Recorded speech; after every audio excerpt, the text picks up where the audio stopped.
Welcome to Codex History of Video Games. My name's Tyler Osby. And I'm Mike Coletta. And this week, it's time to talk about some Lego games further, specifically 1999, right? This is part 3. Yeah, this is part 3. And this is probably going to be the last one we do for a bit, just because we're kind of hitting the tail end of the Lego PC era that I wanted to cover, like Lego Island. We've got Lego Islands 1 and 2 and stuff like that, but I kind of want to take a break from it too, because I kind of like that. I know people got like a little bummed out when we like took a long break between our Zelda episodes, but we got to switch it up. It's just, we're people. We need to switch things up. And I think I want to say a couple of years after this is like when Lego Star Wars comes out, and then Lego games just change. They're all variations of Lego Star Wars, which is great. Those games are fun, but that's exactly what's going to happen around like, I think the mid 2000s. So we only really have like a couple years left of like unique Lego games, and we'll cover those eventually, like Lego Island 2 and stuff like that. But Lego, like for example, we're going to cover Lego Racers 1 today. And then Lego Racers 2 is a very different game than Lego Racers 1, and I personally, I think not in a good way, but we'll get to that. So, okay, let's start out with our first game. It is called Lego Friends. This came out in 1999. Here's the grime facts for it. Made by Ego Software. Do you play as Ross, Rachel, Monica? You do play as Zoe. Yeah, you play as as Ross, Rachel. Exactly. I just realized something. Hold on. I might have gotten this incorrect. I did get this incorrect because wait. Hold on, dude. I already might have screwed this up. Because this was okay. So this was incorrect on my part because I personally got this confused with the Lego Friends game that came out. Because there was a Lego Friends game that came out in 2013 for Nintendo DS, and I accidentally put that developer in there. Oh, gotcha. Scratch that. Also, it's not Friends, the TV show. No, it's not. We joked about that. It's not true. Not related at all. Let me fix it. So the developer of this game, because there were 2 Lego Friends game, and for like about 10 minutes, I realized I was researching the wrong one, and I forgot to change the developer. So this one was made by Ivanov Interactive and Flipside Limited, but it was published by the Lego Media International Incorporated. It came out on June 1st, 1999. It's weird because I've heard it called a life sim. I'm going to call it an activity center is what I'm going to say this is, because it's way more of an activity center style game than anything else. It's came out for Windows. It's a PC game. Best way to play it right now is probably just having to get a ROM and do it on like PCM. Like that's probably the only way you can play it. This is the most obscure game we're going to talk about today, and I don't have a lot of stuff on it, but we're going to talk about what we can. So there is no sales data on it. The average time to complete, I'm going to say like an hour. Like I watched a let's play of this, and they played most of the game in 22 minutes. I'm going to personally say an hour just because I think it's like maybe that much content, and what all you're doing in this game is, well, I'll get to that. I'm jumping ahead of myself. There is no Metacritic score. Because this is like for kids, right? Like sure, you can get through all the content in an hour, but a kid will play it 20 Yeah. minutes. I also just realized I just assumed there was no how long to beat on this article on this, but there is no how long to beat article on this at all. So, or like entry for it, like time wise, because I really think this is just a game that you play as a kid and you play around with the music and the dance stuff they give you, and that's about it. So the gameplay and plot are kind of going to be all rolled up into one. Essentially what you're doing is you take on the role of a young girl who moved to this town called, well, it doesn't say young, you can be anybody, you don't have to be a girl, to move to the Lego themed town of Sunnyvale, and your whole gameplay consists of creating activities like making music, dance routines, and then like performing those dance routines, right? There's also some scrapbooking involved and some other like fun activity center stuff. It's a lot of just dragging and dropping tiles from one window to another window. Like you make that's kind of just what Legos are. Yeah, in a way. But that's the thing about this game. It doesn't look anything like Lego at all. And we're going to talk about that in a bit in the very small development section I have for this. That's like most of it. But it's pretty much entirely just a player, like the voice character being like, we should go to the auditorium next. And then it zooms out to a map of the city, which is just hand drawn. And you just click on the building they talked about. And then you do another activity. And that's pretty much the whole game. And it's pretty chill. It's got kind of a catchy soundtrack though. Like I played it for you before we got on here, and it was like, oh yeah, like it's really really catchy. You know, that wasn't the thing. That was me doing that, by the way. Yeah, you should play it. Let's get a copyright strike. I don't care. No, I don't even know if you can get a copyright strike from this, but I feel more bad because I'd be having to play the music video of the one Let's Play I found. So this is the plot description from Moby Games, and then I'm going to elaborate on it a little bit more. So this is straight from mobygames.com. You're the manager for Tough Stuff, an all-girl band practicing to win the high school music competition. You create your own music, stage lighting, and dance routines. It comes with a printable scrapbook and an interview with Loose Chippins, which is an all-girl British pop band at this time. I did not get to the Loose Chippins part. Figure it's okay. You know, any big Loose Chippins fans out there, I apologize. But we got any Loose Chippin stands in the audience? Any Loose Chippin stands out there? So the fun part for me was I actually like when you turn on the game in the Let's Play, it just this random person, one of the girls in the band, is like, you're going to help Jules, Mimi, Anita, and Emma with their band's big gig at the school. But then that person doesn't tell you what their name is. So I'm like, am I playing as that person? Like, who am I? Who am I in this situation? I got a little confused. I had a lot of questions. The cool thing about the game, though, is it is fully voice acted. Like this, that's pretty cool. Yeah, all the directions, like a person tells you what to do, which is kind of neat at the time for a 1999 game. The game was developed, as I said, by that they're called here, I had it just here right now, Ivanov Interactive and then Flipside Limited. I don't really have a lot about the development section for this. I can just tell you, and this is because of kind of like me being a Lego nerd and a history of Lego thing. There was a time in the late 70s, early 80s, like 1979, when Lego realized that a primary part of their audience was boys. And they're like, that means we have a 50% of our market we're not even tapping into, right? Because we're just mostly boys by Lego. So they made in 1979, and it only ran for a year to 1980, something called Lego Scala. I'm pretty sure that's how you pronounce it. It's SCALA, right? These were just, at the time in the 70s, these were just like bits of jewelry and accessories that were kind of made out of Lego bits, like bricks and stuff that you put together, which is kind of cool. That was discontinued after a year. Lego Scala then came back in 1997 and ran until 2001, which is where this game came from. And now I'm going to show you what this game looks like in some screenshots that I grabbed, because you're going to see that this game looks nothing like Lego at all. It doesn't look like Lego whatsoever. So it's just like a separate brand that Lego put their stamp on, but is almost unrelated to Lego bricks. Exactly. Like it looks nothing like Lego whatsoever. I'm pretty sure this is it. This is is that okay? Why is it being so difficult to, oh no, it's this one right here. Here we go. Okay. So this is the town in the game that you just click on the different pieces of the town, right? Oh, you can see my mouse there. That's cool. This here, how do I go to the next one over? This is what it looks like. Like, so these do not look anything like Lego figures. Yeah, these are like hand-drawn cartoon characters. They look like mid to late 90s, like bad animation. Yeah, exactly. And that's because these were essentially just dolls. Like if you Google Lego Scala and look up what the figurines looked like, they kind of look like knockoff Barbie dolls.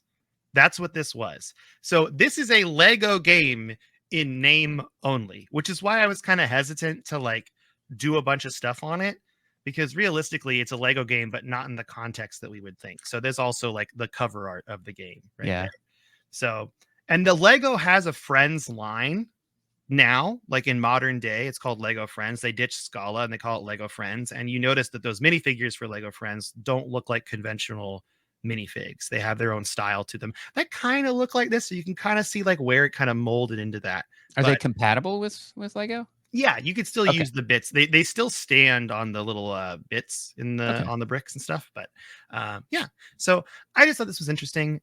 Most of the sources for this episode that I used were that Bits and Bricks podcast, because Lego kept all the transcripts. We've been using those like the last two episodes as well. And they claimed they covered this game. I like went through their backlog of episodes and I could not find any sort of transcript. I found the Lego Friends episode, but it like just going through it, it seemed like they just kind of mentioned it once, said, "Yeah, we covered that game before," and then never talked about it again. It's just So a cycle of covered it. We've already yeah, covered it. yeah, I don't know what's going on with it. So that's kind of all we're going to talk about with Lego Friends. It's really not a lot to tell. It's not. It's like one of those old activity center games. It's kind of like the Lego creator and like that Sega Pico game we talked about, the first Lego game that came out on the Sega Pico. Yeah. Fun to build. Even Lego Island is kind of like a fancy activity center. Exactly. That's kind of the model of Lego Friends. So I just wanted to mention it because it is one of the 3 games that came out in 1999, but it is not by any means. It's just like any other old kids PC activity center game, which aren't bad. People probably have nostalgia for this, and that's great. But for us, not really kind of what we're trying to talk about here, but worth mentioning. So the next game is the one that really blew me away because I never played this game as a kid. It is called Lego Rock Raiders. Ooh, I Are never you played it familiar with either. this? No. So Lego Rock Raiders is pretty cool because Lego Rock Raiders actually, it's not really. It's a real-time strategy game, and it's surprisingly in depth for what it Okay. is. So I was really blown away by this. The whole Rock Raiders theme too is kind of the darkest theme Lego's ever It's done. like excavation, underground And mining. like Lost in Space too. So Oh, there's like like, asteroid mining. yeah, like Oh. we'll go into it in the plot, but it's still different. So let's just go into it right away. So this was made by Data Design Interactive. It was published by the Lego Media. It was released on November 15th, 1999, worldwide on PC. And then there is a PlayStation version of this game. We're not going to go in depth on it because it's very different than the PC game and also worse than the PC game. But that came out on December 10th, 1999 in the EU, and then August 17th, 2000 in North America. The best way to play this game today, because it came out on Microsoft Windows in 1999, is either using PCM and just emulating the game. Again, we're not really I don't think we're gonna get in trouble with anyone by saying that you can get a ROM of this game because It's on archive.org. it's on Got a problem, talk to archive.org. them. It's free. It's there. That's how I played it. And it actually it's probably the best running game I played on PCM was their Nice. Rock Raiders game because it's kind of the closest to this time period. The other way to play this game is there is a fan remake of the game, modernizes it. It's called, I believe it's called Manic Miner. And it's like Manic Miner, a Lego like remake of Lego Rock Raiders, and it's on itch.io. So if you want to play the game in a more modern sense, I would just recommend doing that. It's on itch.io. Try that out. The other thing with it too is there's no sales data as always. It's a real-time strategy game. The average time to complete I saw 10 to 15 hours. I actually was looking on here.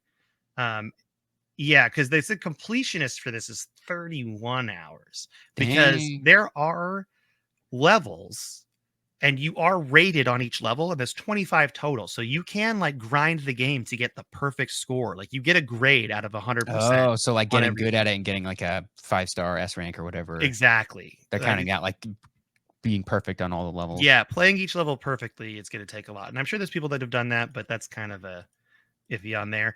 There is a user Metacritic score. So these are from users, not from journalists or press, and it's an 8.6 out of 10. So I feel like a game that doesn't have any press things but just user scores is going to be high because the only people who are going to go review it are the people who played it and loved it, right? Exactly. If you played this and forgot about it, you're not going to go on there and say, this is a 2 out of 10 game. Exactly. Yeah. Yeah. It's people that liked it. So I'm not really going to be, it's the best we can do because we're not going to have an actual, unless I go find a review of it. But this game is mostly positively like reviewed and remembered by people to the point where there are multiple fan remakes in progress. So we'll talk about that at the end here. But the gameplay is surprisingly complex. And Tyler actually watched me play it a little bit, but I think we confirmed this is the most complex Lego game we've covered so far. It feels like baby's first real-time strategy game, but then it actually has some things in it that make it not baby's first real-time strategy game. So Lego Rock Raiders, it's an RTS where players command a team of miners known as Rock Raiders, and the objectives change per level, but they usually involve mining a certain number of resources, building a certain building, or rescuing your fellow miners. Players yet have to navigate underground caverns made of rock, ice, lava. You have to manage your resources to build buildings. You have to ensure the safety of your crew. There's like falling rocks, there's monsters that appear later on in the levels. There's a campaign mode with specific missions. There's also a free to play mode, or free to play, free play mode that is just open ended that you can just keep playing, right?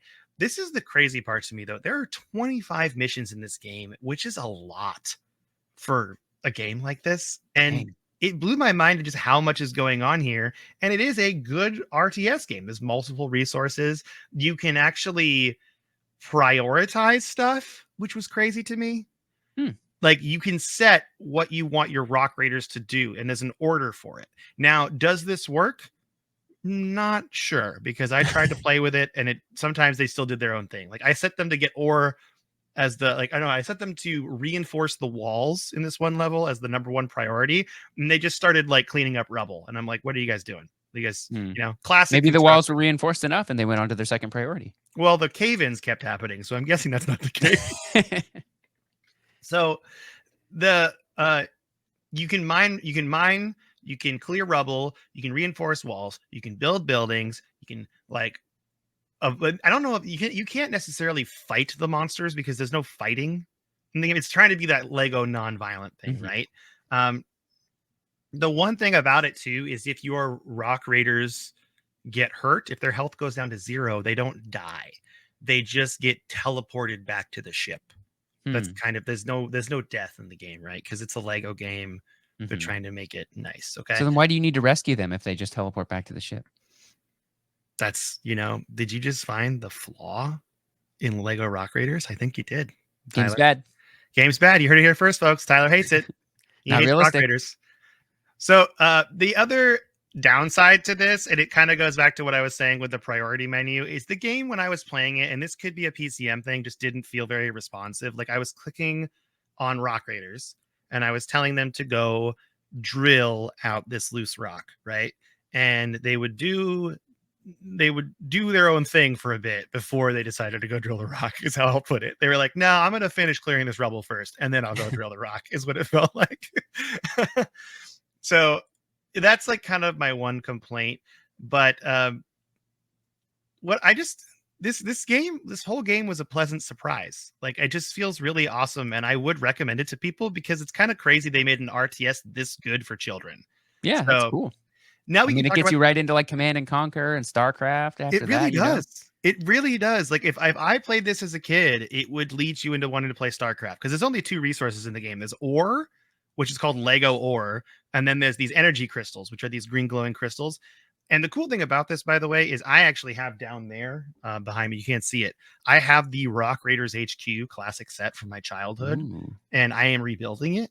And all the stuff on that set is in this video game, which is really cool to me. That's cool. Still, as a 36-year-old man, I think that's neat. So, okay. I just aged myself on the podcast. We got to move on. Maybe I can censor that part. The PlayStation...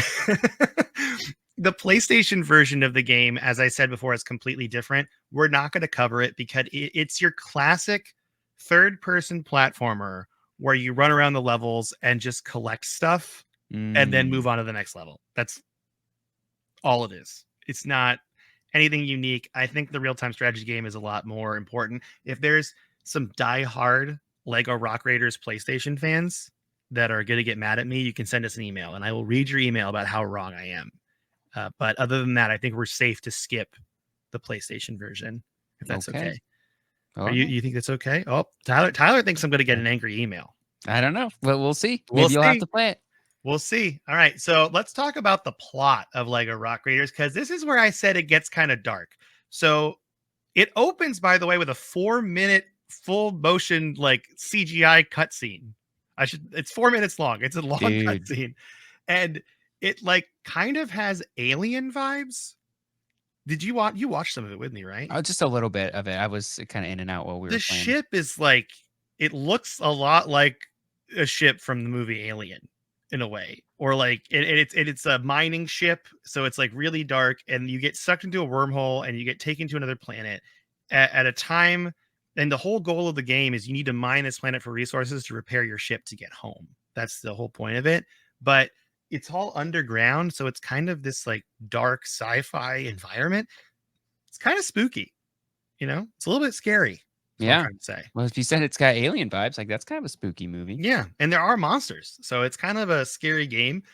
The the best part of this entire story, though, I would say, is that the cutscene has these characters, and these characters do have names from the Lego Rock Raiders set, but they don't say the names because they want you to just like, be like, oh, I have the set. That's Axel, like that. Oh.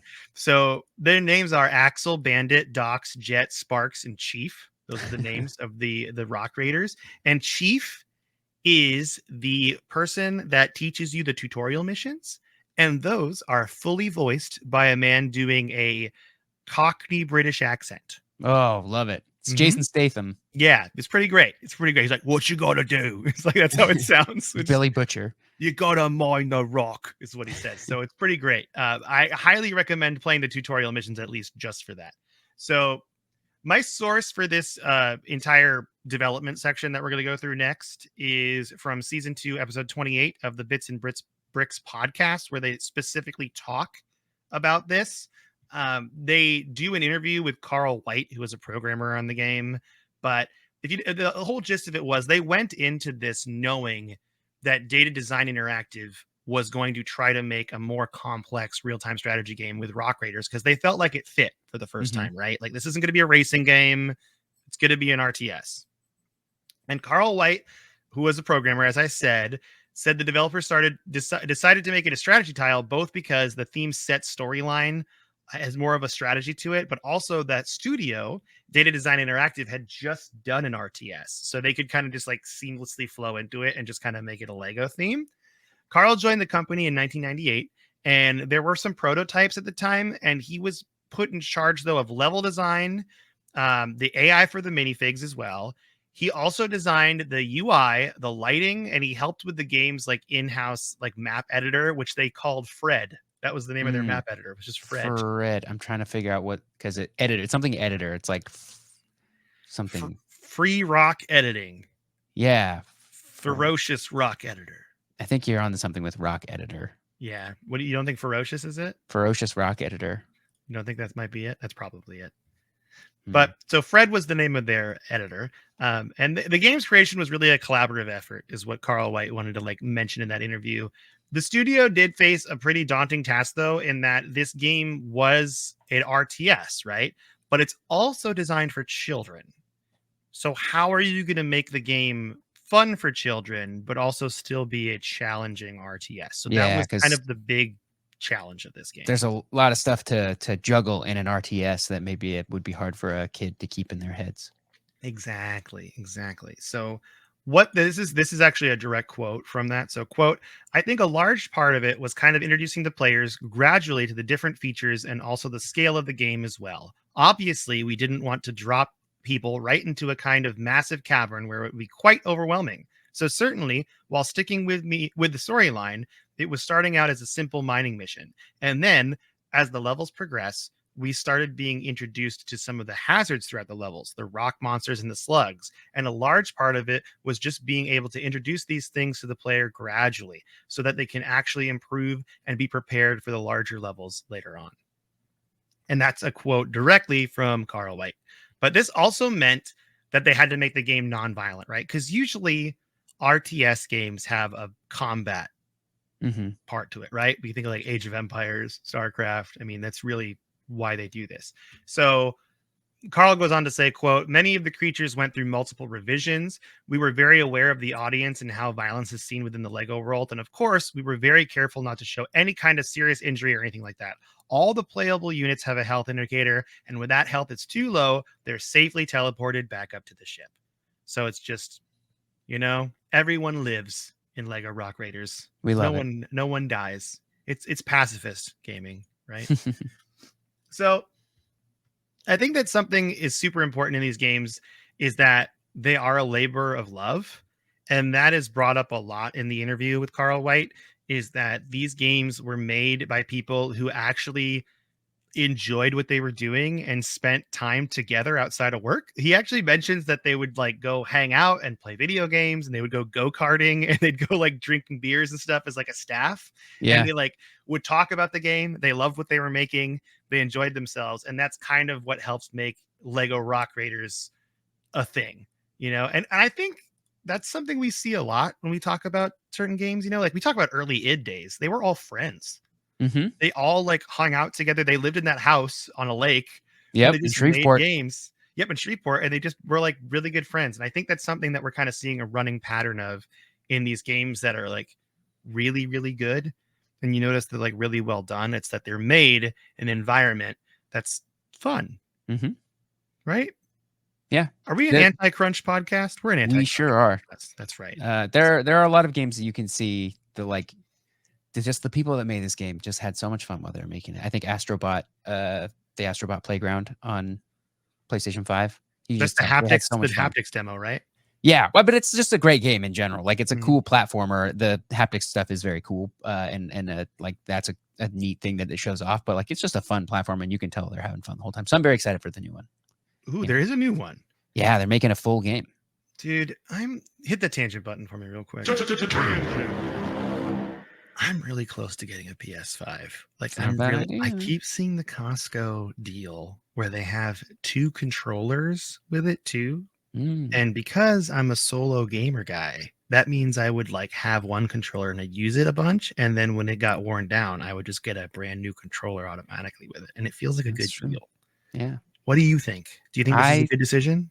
I think there are some good games on the PlayStation 5 that are worth checking out. It's just like a big beefy console. Yeah. It won't fit in my... They have a slim one now. Oh, they do? Okay. Yeah. So, but you should still get, I think slim is like air quotes slim. It's not small. It's just smaller.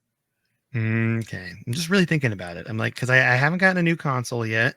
I'm outside this generation. Well, what games do you want to play? What games are you looking at? I just want to play like all the games I didn't play before, like God of Wars. Didn't play PC? Those. Yeah, it's true. Both of them. Horizon Zero Dawn, both of them on PC. Yeah, maybe you're right. Maybe it's just like my impulse buy. I'd never use it realistically.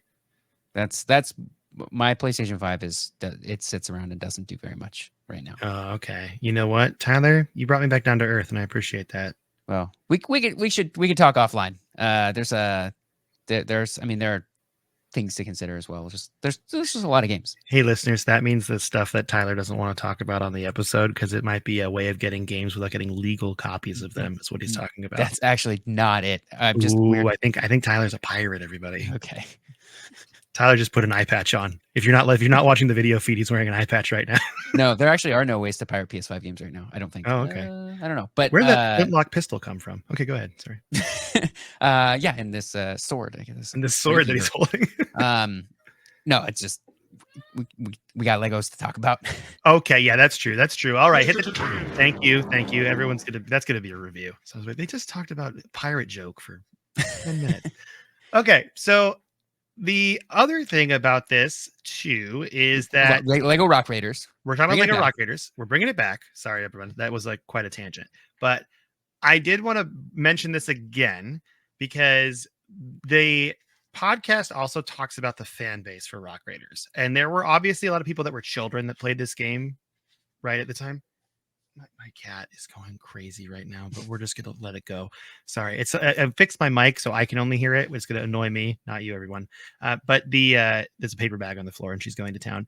So Delilah, worst podcast producer ever, but we love her. So the fan base of the game is kind of like in an age now where they're all adults, right? And there's this accessibility to game development that we've talked about when we kind of talked about the Unreal Engine in our previous episode, right? That is accessible now to make games. And the cool thing, I think, and we see it a lot on YouTube, it's kind of like a really new clickbaity thing, is to be like, I remade X game in Unreal Engine 5. That's like a very clickbaity YouTube thing.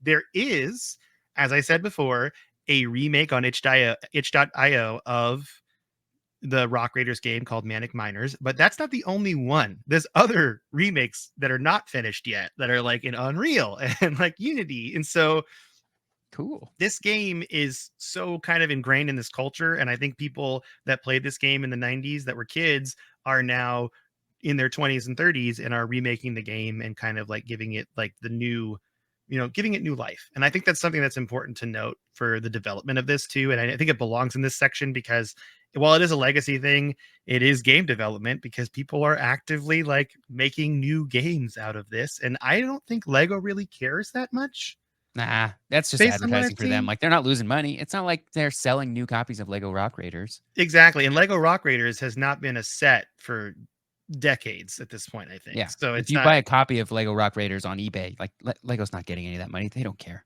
exactly. So I just wanted to mention that as kind of a cool legacy thing and development thing is if you do want to play Lego Rock Raiders now, you don't necessarily need to go the PCM route. I would say go ahead and get it on like itch.io and play it that way, or find some sort of like fan way to play it that's not necessarily like as complex as going through PCM. But it is worth playing, I would say. If you're an RTS fan and you want a little bit of RTS history, try Lego Rock Raiders. Do it. Also, it's free. So if you don't like it, you can return it for free. Right? It's on archive.org. It is. I mean, that's how I played both of these games.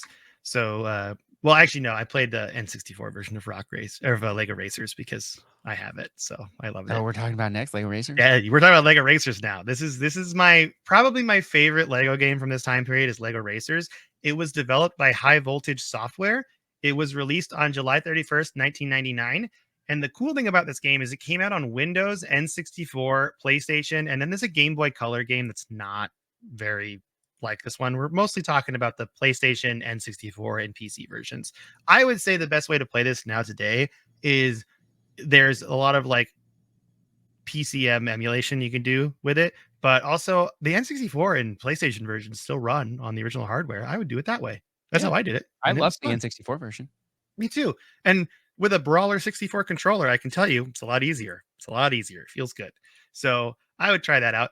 There's no sales data for this one either. I looked up all three of these games on VG charts, which I don't like to use VG charts. I mean, it's kind of accurate, but it's not super accurate. But none of them had entries that had sales data on them. So we really just don't know.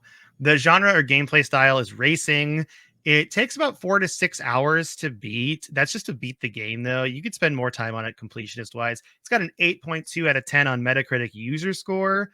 But let's just get into the nitty gritty because Lego Racers is a racing game that allows players to build their own minifigures, build their own carts, and out of like virtual Lego bricks, and then race other like carts and minifigs from Lego sets. And that's what's really cool about this game. This game is so cool because the tracks are all themed after like Lego pirates and like there's like the bat guy, like the Bat Lord. There's a bunch of like the Lego the adventure series with Johnny Thunder, I believe, is also in here as well. So there's a lot of these like really cool old Lego sets that you're actually racing through, which is what I loved about it as a kid.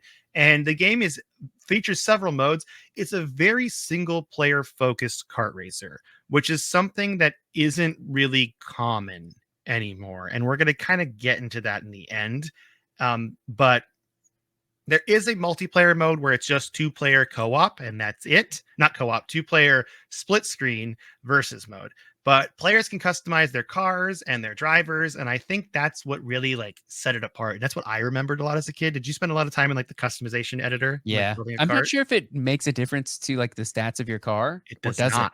It does not. Doesn't matter what you do. That's just for funsies. That is a big thing we're going to get into in the development section because that's something that I wondered. And in the Bits and Bricks podcast they did about Lego Racers, they get into that because that was a design challenge specifically in the game, is making it so players cannot break the kart racing mechanics by building weird, ridiculous carts. So we're gonna, man, that would have been so much fun. yeah. So we're gonna talk about that in a bit. But the circuits is the real meat of the game. They're kind of like the campaign missions, and there are 7 circuits total, each with 4 races, except the last one, which has like a boss. You know, the 7th circuit is only 1 race because it's the big bad boss, and each circuit has a champion that you got to beat in the end, right? So Circuit 1's champion is Captain Redbeard, the pirate.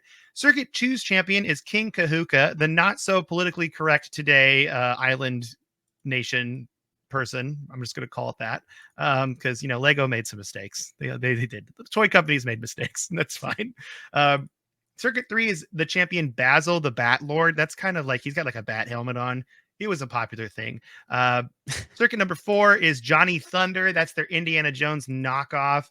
Then Circuit 5 is Baron Von Baron, aka Sam Sinister, which is Johnny Thunder's villain that you actually face. In it, yeah, you face the Johnny Thunder, and then you face the villain. Then Circuit 7 is Gypsy Moth. I don't remember what Lego set Gypsy Moth is from. Can you Google it for me? Yeah. Because I feel like the world's worst Lego fan, and I am surrounded by Lego in my house. So it's kind of weird to not know this. I should have Googled it to look like an expert. Queen of the insectoids alien race known as the Zotaxians. Is this the UFO sets? Maybe. Probably. It's probably the UFO sets. Which actually, if you look, I'm gonna lean. If you look in my camera. And you look right there, that's a Lego UFO from the 90s. That is pretty cool. That I built again. It's from my childhood. Okay. So I think it might just be Lego Racers. There are some people who like built her cart outside of the game, but I don't think it's I thought about that as like kind of a fun project to do is what if I built all the Lego Racer carts like on my own? There's got to be mocks for them online too. So I could totally do that. Insectoids theme. So they had a bunch of insectoids sets. Oh, okay. They look like UFOs or not really? Kinda. They look like alien machine. They look like Borg. Yes. This is what this was before the one that I had, the UFO set, I believe. This was the set that came before it, but they look really cool though. Yeah. Yeah, they look cool. The cool part though is the last racer you face off against, Rocket Racer, was a character solely created for this video game.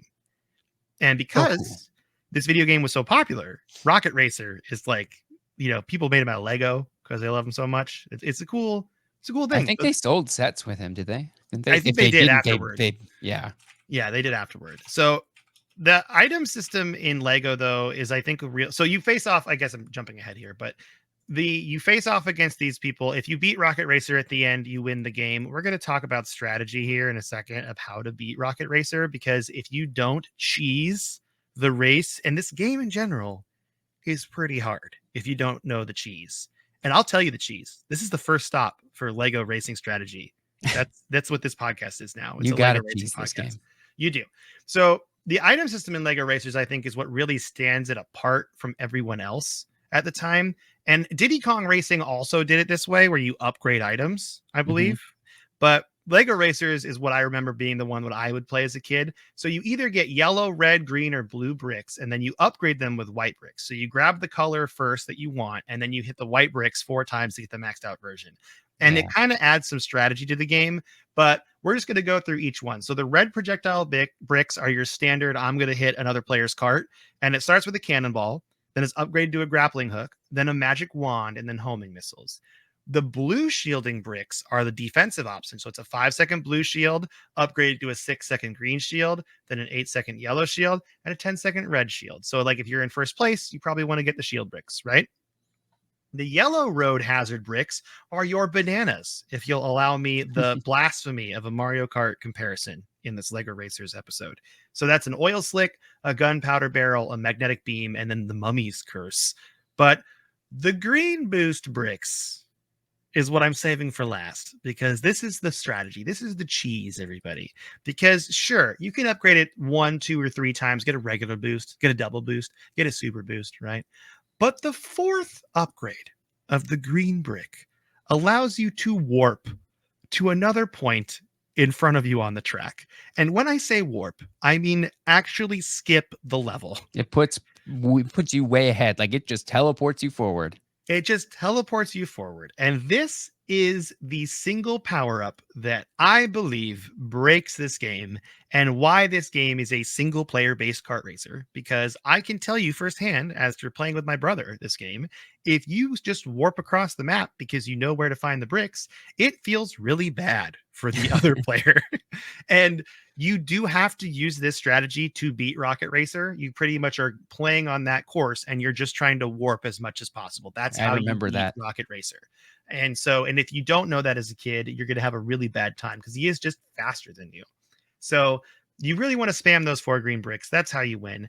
This game is also unique though, as I said, because it's primarily focused multiplayer, and breaking the game like doesn't really hurt anyone unless you're playing the split screen, but it just makes you win essentially. So and I kind of was thinking about this when I did the research on Lego Racers. Like if we were going to teach a class on video game balance, I think it would be an interesting comparison to do Lego Racers versus Mario Kart, like a single player focused kart racing game versus a multiplayer Hmm. focused kart racing game. Because there's a reason that Mario Kart does not let you upgrade items, right? Because in Mario Kart, they have to add that essence of random. So Hmm. if someone's behind, they can come back and it feels close.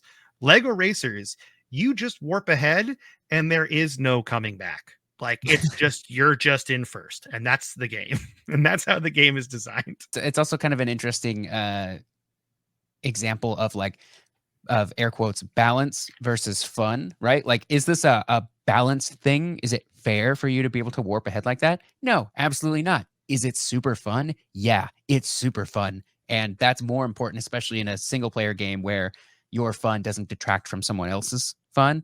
In like a multiplayer aspect, then you have to worry about how if one player is having fun, is it taking away from the fun of another player? And that's like a whole nother thing to balance. But in a single player game, who cares? Yeah, doesn't matter. Does not matter at all. Like I think for me, this game is like great for that reason because they just committed to it so hard. And that's why I said Lego Racers 2 is not as good, because Lego Racers 2 did just go your standard Mario Kart route Mm, of a multiplayer kart racer that was a little more balanced, but it didn't have this like cool features to it. Also, I remember the levels just being really cool in this game as yeah. well, which is really fun. So that's like the gameplay of it. The plot is pretty straightforward. You're a bunch of different Lego minifigures competing in races to become the ultimate Lego racing champion. Rocket Racer is the antagonist, if you can call him that. He's the reigning champion, but you just gotta battle through these circuits to race everyone. There's not really a plot. It's a racing game. You know what this is like, okay? I mean, Diddy Kong Racing's got a good plot. Yeah, but that's I mean, Donkey Kong in general just has good plots. We love Donkey Kong and Diddy Kong here. So development wise, once again, we're just talking about the Bits and Bricks podcast episode. I really get most of the meat of like what happened. So the interesting part of Lego Racers, though, and the part that I didn't know going into it, is this was the founder of High Voltage Software, Kerry Ganofsky. This was his dream game. This is what he always wanted to make, was a Lego racing game where you could build the carts. Like, so he actually reached out to Lego and pitched this to them on the phone. And they Ooh. loved this idea so much, they flew him out to Denmark to talk about it. And then it went so well that then Lego came to Illinois to visit and like talk about it. And this was before they even signed anything. And what they did is High Voltage Software built a bunch of clay models, like physical prototyping of carts and levels, so that when Lego showed up, they had all these models of like what the game's going to look like out of Lego to show them like this is what we're going to try to do. Oh, And cool. that's kind of what sold the idea. So in 1997, they signed a deal, and the game took about 3 years to develop, is what it said. It came out in like the late 1999. So there were multiple challenges in development. We're going to go through them here a little bit, but actually, no, it came out on July 31st, 1999. So that must mean, did Lego get their own thing wrong? Because they gave 3 years to develop. The math doesn't add up here. I'm going to Hmm. call Lego and get mad at them about that. The That's math straight. isn't mathing. Maybe they had worked on it a little bit before they got the go ahead from Lego. Yeah, maybe they're counting the time it took before they signed the contract as like Yeah, they were like, oh, we had these ideas. We had drew up because they had to present something to Lego. They didn't just fly to Denmark and say a racing game. They flew to Denmark and said a racing game, and you'll build a cart and you'll race through these tracks and it'll be like this. Yeah. From what I understand too, when they flew to Denmark, they did have a prototype that was very much like a car just racing around, like looking Yeah. like Lego, right? But there were three main challenges to development, is kind of what I got out of that bits and bricks interview. And the first was the actual brick building system itself, because as you said, Tyler, if you built a cart, did it affect how it drove? And the answer was no, because they didn't want players to build a vehicle that broke the physics in the game. So the workaround of this was using like a filter in the building process to make it so players could only do certain things. So while it feels like you have freedom, you actually are kind of limited in what you can build. Like, but as a Yeah. kid, it felt like you had the freedom, right? Also, when the game starts and you're actually racing, the game takes all those pieces and puts it into one giant piece as a physics object, and I guess that kind of limits how much it can affect like what you Yeah. do. Because I don't, as I recall, like the pieces don't break apart or anything like that. Nah, they don't break apart or anything. So yeah, that's how it treats it. The second thing they had that was a challenge was the minifig animations, because the team at High Voltage had to make sure that when they animated the minifigures, they weren't breaking any rules with the Lego group. So you see them like cheering and stuff when they like win a race, but they can't bend their elbows because they're Yeah. minifigures, right? So they had to like animate them in a way that makes it so they don't bend their elbows. They have to like obey the laws of Yeah. minifig physics. Exactly. Obey the laws of Lego. So they had to do that. That was the second challenge. But the third challenge was funny to me, because while they're making this racing game, Lego Island comes out, and Lego Island has a racing activity in it. And they're like, what are you doing? Because High Voltage was like, are we getting canceled? They thought they were going to get canceled because Lego Island has a racing thing. And then I think what happened is they saw what that activity was like, and they realized they're building a completely different game. Yeah, Because it's not the the same thing racing at in all. Lego Island is not great. So No, it's not really racing. it's first person racing. It's really hard. We talked about it before. But the entire thing was kind of a surprise. So the main game was fairly well received when it came out, though some people were unhappy with like the lack of multiplayer options.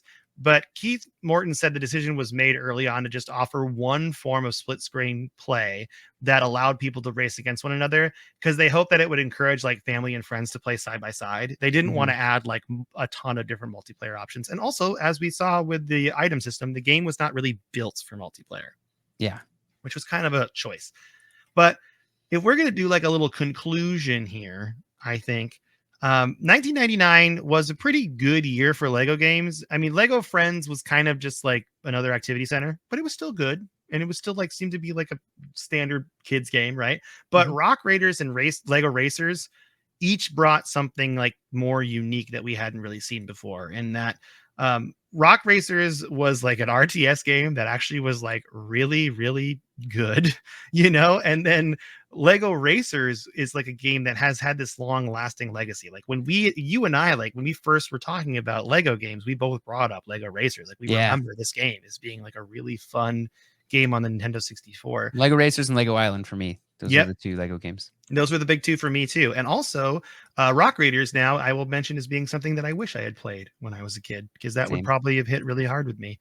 But Keith Morton and Eric Knopfsinger, who were two developers on Lego Racers, have some quotes in that Bits and Bricks article, like transcript from the podcast, that I just kind of want to read here because I think they really like nail it. So this is from Keith Morton, quote, I think there's two really big reasons for that, and referring to the success.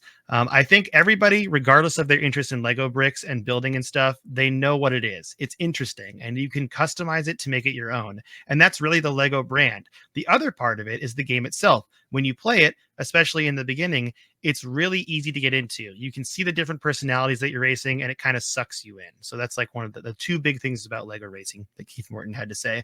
And then Eric Knopfsinger said, it's been over 20 years since we shipped it, and to this day, both Kerry Ganofsky and myself receive regular, I would say at least multiple times a week, emails from fans saying how much this game impacted their childhood. End quote. Dang. That's so cool to me. It is, yeah. So both Lego Racers and Lego Rock Raiders also have like fan remakes. Like there's Lego Racers fan remake? Well, in the process of being made. Like people are trying to make them. There is a Lego Racers Unity remake that I don't know if it's been like updated in a while, but I found it on there. And they're either like in progress or like the one, the Manic Miners one is finished. But I just think that's the big thing about these, is that we're seeing people try to remake these games from their childhoods in Unreal and on Unity, and that's like a really cool thing. that we're seeing nowadays. Yeah. So I don't know the Lego Racers one. It might be stalled. The guy hasn't updated it in a while, is what I saw. But I just thought it was neat. So yeah, but that's these Lego games in 1999. So All right. Tyler, we had a YouTube comment because you mentioned you were working in Unreal when you did the Unreal episode. Oh yeah. And people wanted to know what you were working on. So I am calling this next segment what you've been playing / working on. Okay. Well, for as far as playing goes, Destiny. Yeah. We've been on that Destiny grind. Go Cougs, by the way, with your cup. I saw you take a drink from your cup. It's got the Washington State University. It does. As far as what I've been working on in Unity, I want to set expectations here. I'm not working on anything important. I just wanted to learn Unreal. Did I say Unity or Unreal? You said Unity, but you mean Unreal. Oh, Unreal. You corrected it, yeah. Yeah, I'm not doing a project like this is the game I'm like making and I'm gonna sell it. Like I'm just trying to learn how Unreal works. So I have like kind of an idea for like a dumb little roguelike game that kind of mixes Pokemon and Slay the Spire and like the auto battler genre a little bit. So I'm just kind of learning how it works. I'm not trying to make a game. I want to set expectations like don't expect to see anything out of this if people are interested in that. You probably won't. I'm just having fun. So it's cool though. But I've been spending a lot of time on it and I've been making a lot of progress. Almost every night I make a little bit of progress. So it's been a lot of fun to just kind of sort of see how this the engine works and how to kind of a little glimpse into like software development or video game development. It's been fun. So, nice. Yeah. What about you? What have you been playing? Well, I've been playing these Lego games this week. Played some of those, obviously. But I've also been playing Destiny 2 with you mostly. That's kind of been my thing I've been playing a lot. Yeah. I did play like one run of Hades, which is funny because I beat Hades. Like I've gotten to the point where I think if I just sit down with it and do like 4 or 5 more runs, I'll probably finish the game because I'm at that point where I usually beat him now because I'm so powered up. So, and I kind of understand the game, but I'm loving Hades. I don't know if I'm going to get Hades 2 just yet, though. I'm kind of going to wait. I think. It's early access. I'm almost never on the early access. I'm not buying early access. I didn't buy Darkest Dungeon 2 early access, and I'm pretty happy with that decision just based on like it's not bad. It's just like I'll just get it when it's on sale. You know, I'm a patient gamer. I can wait. But yeah, that's kind of the episode for today. I think next week we're doing a mailbag. All right. Correct? Yeah, that sounds good to me. So we're going to do a mailbag next week. So I will post, I'll put up the bat signal in the Discord for that. But if you have any questions, you can email us at codexhistorypodcast@gmail.com or go in the mailbag channel on Discord. You can also go to codexpodcast.net. That has all our links on there. And Tyler, would you like to say goodbye to everybody? Sure. Goodbye, everybody.